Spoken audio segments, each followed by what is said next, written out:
Summer Horns was a very special project from, how many of you actually have seen the show? Really? Wow. That's awesome.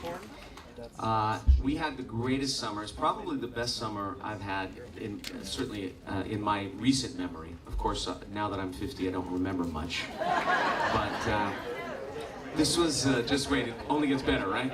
Thanks a lot. But we had this idea. I had this idea to, as Pat said, celebrate the horn sections, because I grew up during that time period, which is kind of like the golden era, late 60s to the late 70s, where all these bands had these horn sections: Earth, Wind and Fire, and Tower of Power, and Blood, Sweat and Tears, Chicago, Sly and the Family Stone, and all these groups had this horn section, and that was the sound. It's like my musical DNA. It's so much a part of me. And so I thought in the back of my head that there was this album that was going to be made at some point. And then came the idea, well, let's do it now.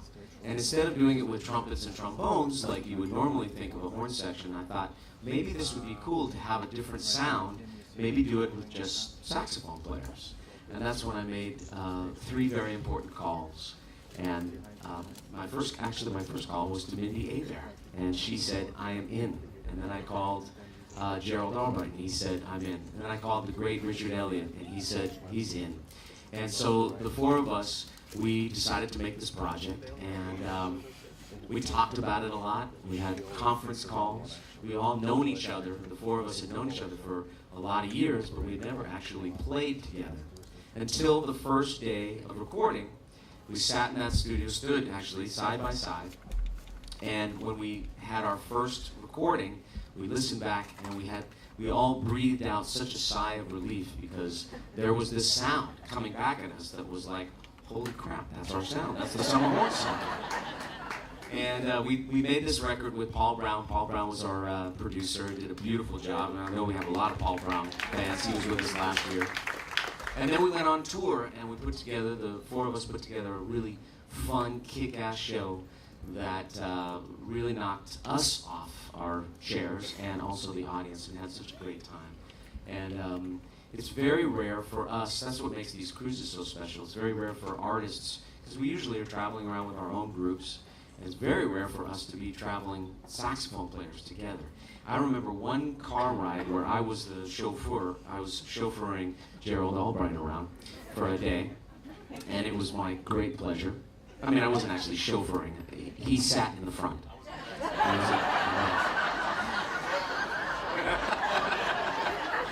He did sit up front, but so and I've admired his work for so long. I mean, just loving his albums, loving his approach to the instrument.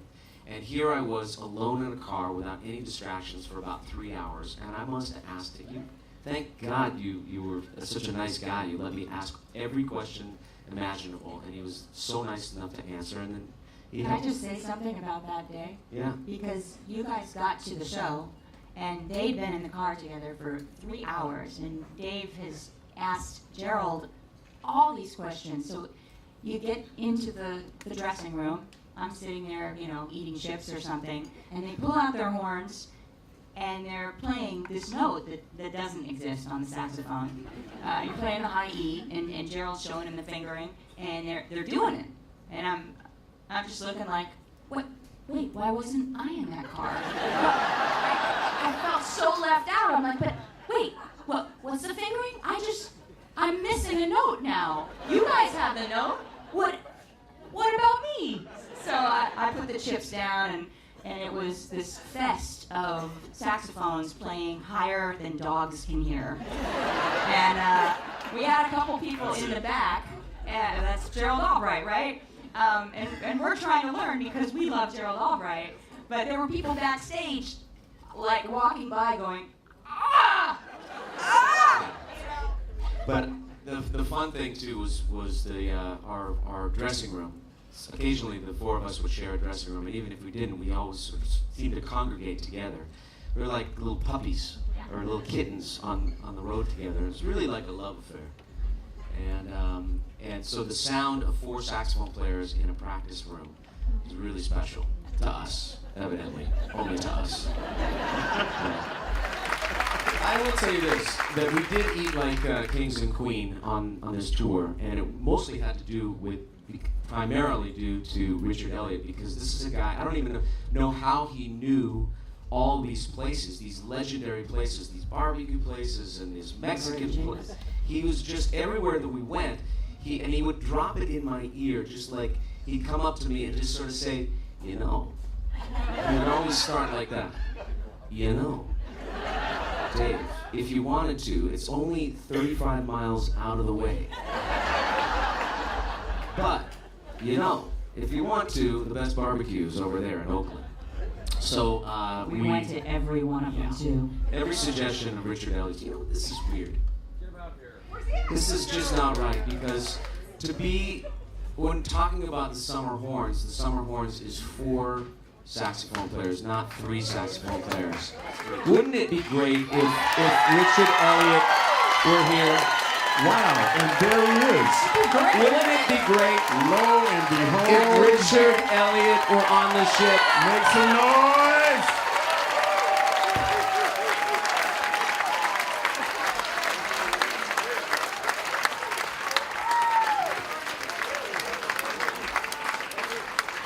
Wow! Surprise!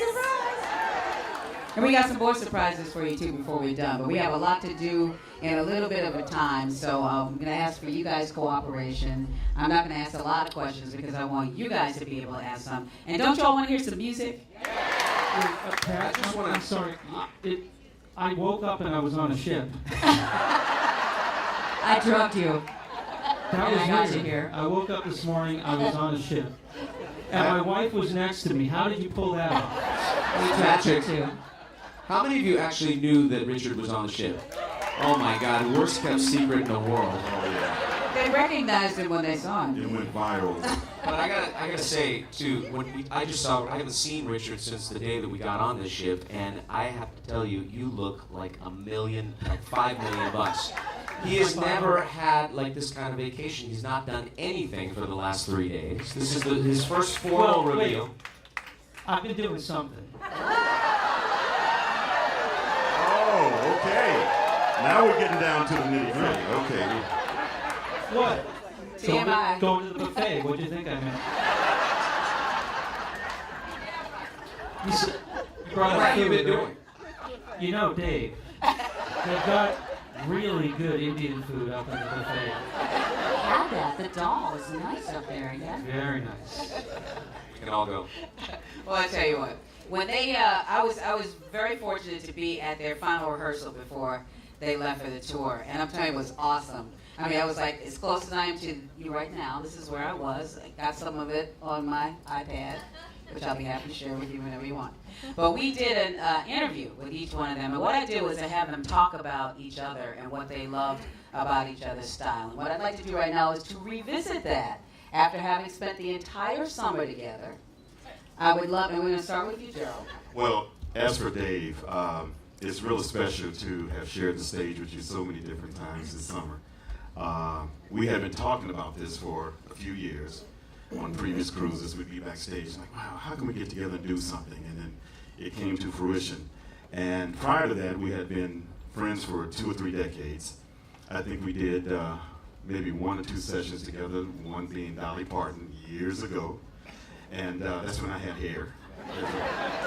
And I just have to say that in being in your presence for 3 months, it's been the ultimate. You know, you are from A to Z one of the finest gentlemen on the planet, and you make us all so comfortable. You're a leader, but you're a team player at the same time, and we just love you for that. And you allowed us to give our input for this wonderful Summer Horns project, so we just love you for that. You know.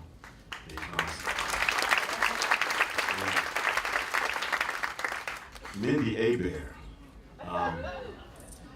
I've had so much fun with you. It's been fun with a capital F. It's been a great hang. I love your sound. You have a fingerprint sound. You represent the ladies very, very well.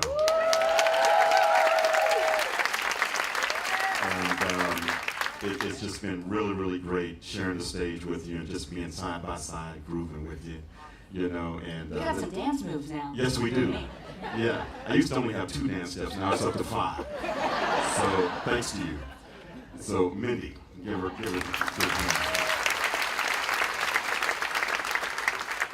Richard Elliott, my music and foodie partner in crime. And see, Dave mentioned about the whole food thing, you know, whispering in Dave's ear, but he used to get in my ear all the time too. And we'd go to a city and he'd say, you know, some of the best barbecue is right here in this city. We don't have to go far, just maybe 30, 40 miles out of the way, and then we'll come back and do sound check, you know. But he was always an influence in a positive way. The Sound of Authority through the tenor sax. Richard Elliott is second to none. And if you want 200% of a performance on the tenor sax, if you want just a genuine, honest sound, if you want, you know, the gutsy, you know what I'm saying? Authority and sheer melody. If you want soulfulness, then you want to listen to Richard Elliott. And I'm a big fan of all of you guys. I love you, and we are all family now. You're my brothers and sisters from another mother. And you know, let's just continue this thing. It feels really good. Richard Elliott, ladies and gentlemen.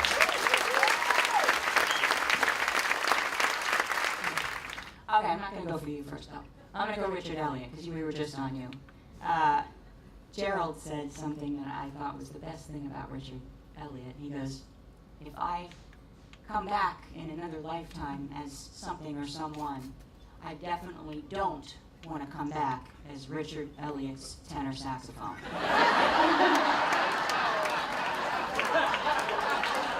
And let me just say, I concur. That man plays, excuse me, the hell out of that horn, and I have the utmost respect for anything he plays. I just stand back and marvel and watch the spit fly, and the sheer power and muscle that that guy puts through a horn is compelling as another sax player. How about the time that he dropped his saxophone? Oh my gosh. Was anybody there? That was in You were there? Las Vegas. Vegas. I had actually almost Yeah, you tell us. forgotten about that experience. Sorry. Thank Sorry. you. No, You tell. my horn, you see the neck strap right here, and it connects on to the horn. This part broke, and it was at the end of When a Man Loves a Woman, and I go through a series of things where, you know, I hold notes and then cut the band off several times. And of course, the very last, second to last point where I cut the band off, I mean, so it's silence right after that, right? And I just go like this, and I down, and this thing pops open, and the horn literally slams onto the stage. And the band's not playing. It's completely silent. And all you hear is just metal crunching and bending. And of course, after that, you hear the usual, you know, collective. And I just stood there. I mean, what could you do? I stood there and I just looked at it. I just looked at it, just shaking my head. I mean, what can you do? And I picked it up, and I have to hit a note by myself after that. What the heck? Come on. I mean, what are you going to do? You know, crawl off the stage? I hit the note, and it played. Thank God. But I came back, and these guys were like, what the hell? We were bending that horn backstage when he came back. We were bending it in, I was doing the neck, and these guys were trying to do the bell, but that wasn't going to work. Yeah, it's a different horn than this. The other one I sent back to the company that makes the horns I play, and they're still trying to figure it out. I haven't gotten it back yet. Okay, so that's Richard Elliott. He's unbelievable. I have an interesting history with Gerald because he played for Bobby Lyle many years ago as his saxophonist, and when he left, I got the job with Bobby Lyle. Bobby Lyle actually hired me off the street to take your place, but I had to take the place of Gerald Albright. You're kidding me, right? But one of the most amazing things in my life was every night with Bobby Lyle, I had to play Gerald Albright's song, So Amazing, because it was so amazing, even though it was Bobby Lyle's gig and Gerald Albright wasn't there, it was so amazing, we had to play it. He kept it in the set for years. Oh yeah, and I got to play it, much to my joy and much to my sheer terror every night, because I'm going to be judged against you. And let me just say about Gerald Albright, he is a saxophonist. He has perfect pitch, and I hate him for that, but I love him for that. And every night we'd stand on the stage. At one point, when Richard was out front doing a solo on Reasons, and we'd hold a note. And we held this note, and the three of us would have a competition every night who could hold the note the longest. And anytime I would win against Gerald, I would just think, oh, at least I got something on him. I got that. And you won every night? I can hold a note longer than Gerald. I every got night? one thing. But you are just the quintessential sax player, and just I've had so much fun with him. I'm a fan of you as a human being, and you and Glennis just became family, and thank you for that. You're a beautiful, beautiful soul. Thank you. Thank you. And I agree with everything he said about Dave. Dave, you are a leader, and you are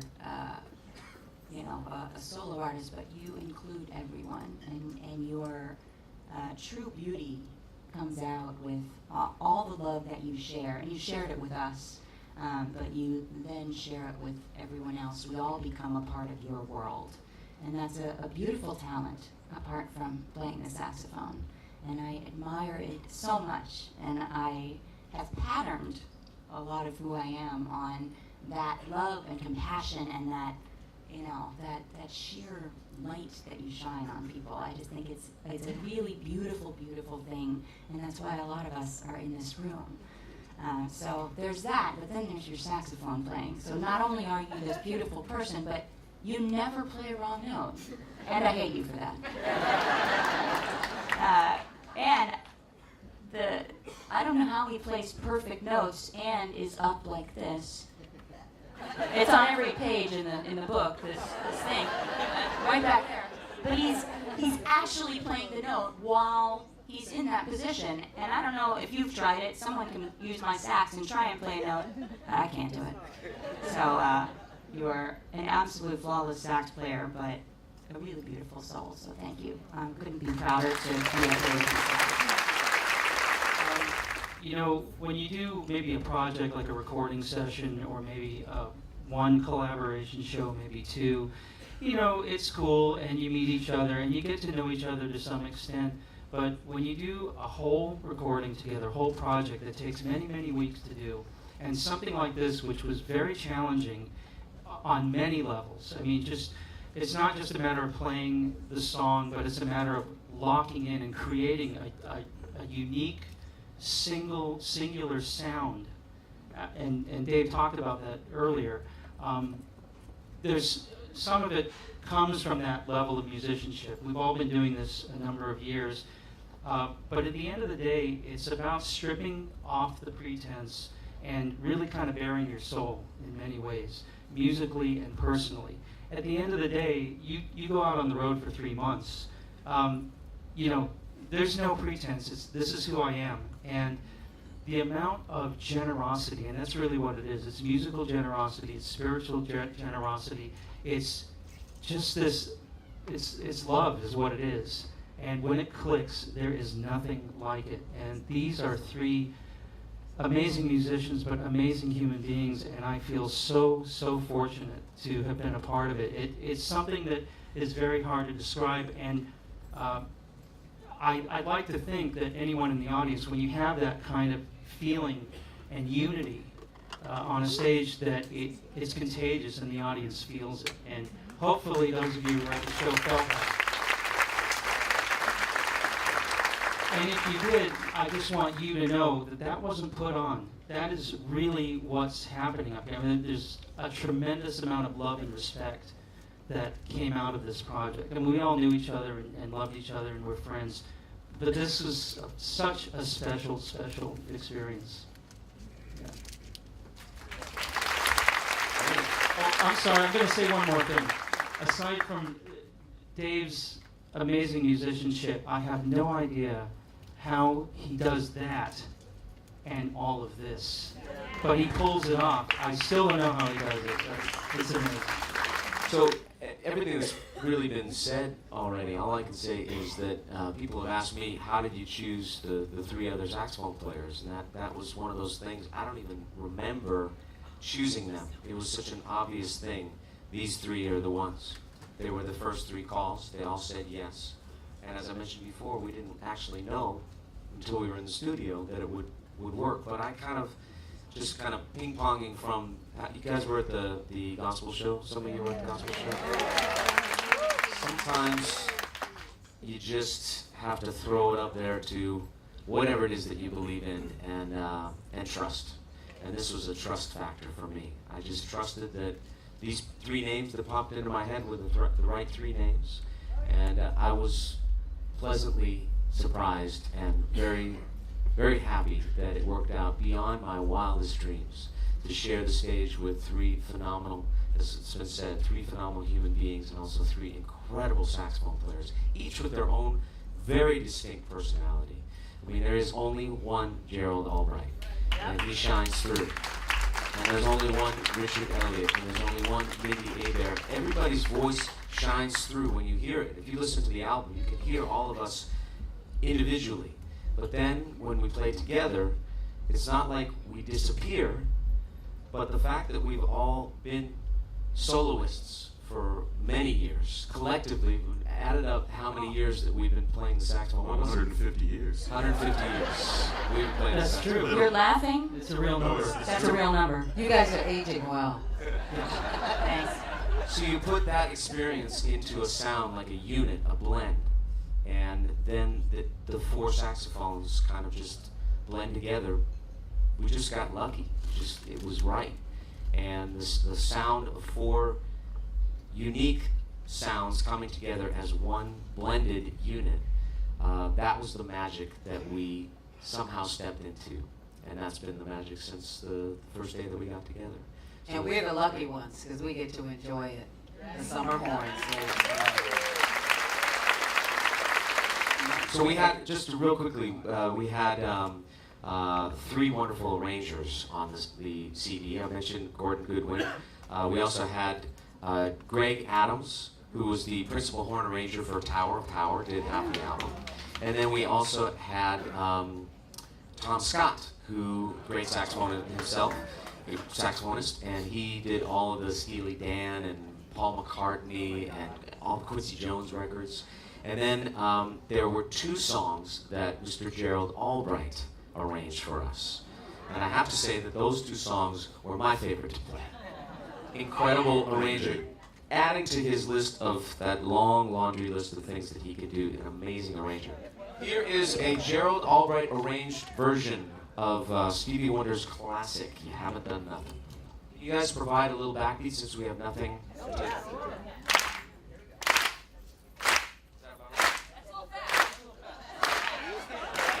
Where? Oh, now we're really screwed up.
to the stage right now a young man who is only 20 years old, but he plays like a grown man. Let me tell you, he tore it up here tonight on stage last night, I think that was. Please welcome from Connecticut, Vincent Ingala. He's one of the rising stars of saxophone music.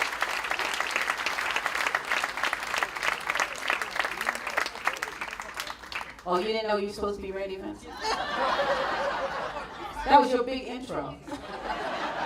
The next person we're going to bring to the stage is somebody who has become one of my favorite horn players over the last couple of years. He's, you know, people love this guy not just for the way that he plays, but because he is just so doggone cool and so much fun to hang out with. He has been killing me this week with the work he has been doing. Elon Trotman.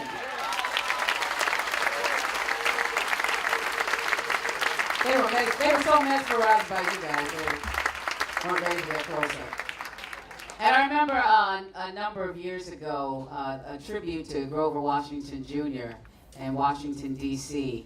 I think it was on the steps of the Capitol or something like that. But, you know, Grover was at that time the senior statesman. And all of these guys came to pay tribute to him. You could not do a saxophone tribute when Kirk Whalum is on this ship without bringing him out. He is now our current senior statesman of the saxophone, Kirk Whalum. You know who's always got a tune up his sleeve is Elon Trotman. That's something I can tell you right now. Elon Trotman is going to pick the song right now for us. No pressure, Elon. What's it going to be?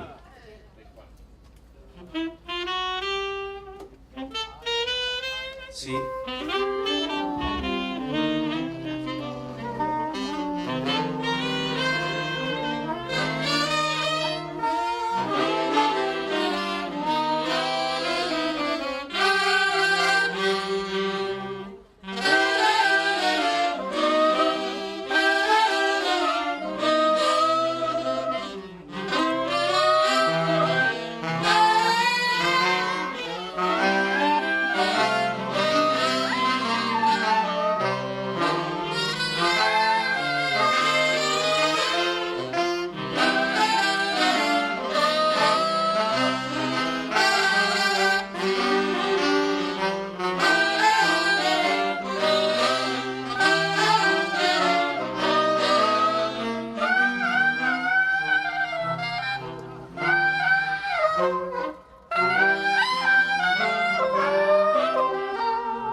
Little straight no chaser. Come on now. You go ahead, Elon. That's it. You know, Gerald Albright also plays bass. You can hear he was playing bass. Yeah, he was playing the bass there. That was very, very cool.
For Dave Koz, Kirk Whalen, Gerald Albright, Vincent Ingala, Elon Trumpet, Mindy Abear, and Richard Elliott, the Summer Horns, ladies and gentlemen.